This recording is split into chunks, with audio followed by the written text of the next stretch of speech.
I want to talk about one of the differences between the AXJs and the N4Js. That is the I/O. The AXJs had I/Os that were NDIO. They directly connected to your Js. Let's say here's an AXJs, and of course here's an I/O, and you would directly connect your I/O to your Js, and you can connect another similarly, and you mount it to the panel. Fairly simple, and from there you can discover the I/O. This is in the AXJs type.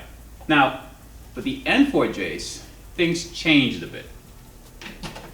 So, the N4Js now has not NDIO, but an RIO, remote IOs. It's good in some senses. What happened is now you have network IOs. You simply tie into your Js, and wherever you wish to put your MSTP, you can put that IO. Say, for example, you have your Js on the first floor, and you have a AHU on the second floor. You can run an MSTP to the second floor and have your IO there for that AHU unit.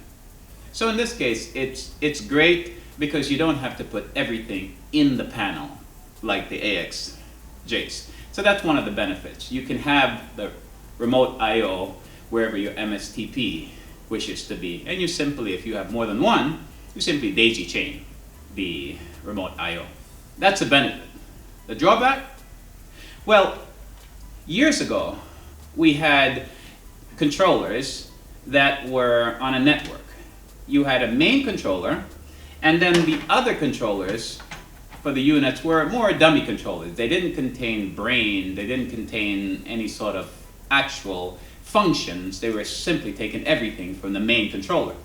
So in the network cut, you will have units just go right, they'll just go down. And that was a big problem. So they began making more smart controllers, putting brain inside of smaller controllers. So even though you have a schedule telling the smaller controller what to do, if the schedule breaks, the smaller controller still have a brain and your unit continues to run. It doesn't shut down. The IOs are similar. The brain, of course, is our Js, the N4Js. The IOs, however many you may have on your system, they don't have a brain. They're simply IOs. So it is wise that you keep the IO a bit closer to your Js, because if someone, as you know how it goes in this business, cuts your MSTP, that unit that IO is serving is going down. It doesn't, the IO doesn't have any brain. It doesn't retain any memory. So that would be one of the drawbacks, I would say. Keep your IOs close to your Js so that the risk of cutting your MSTP and losing what that IO is handling is less.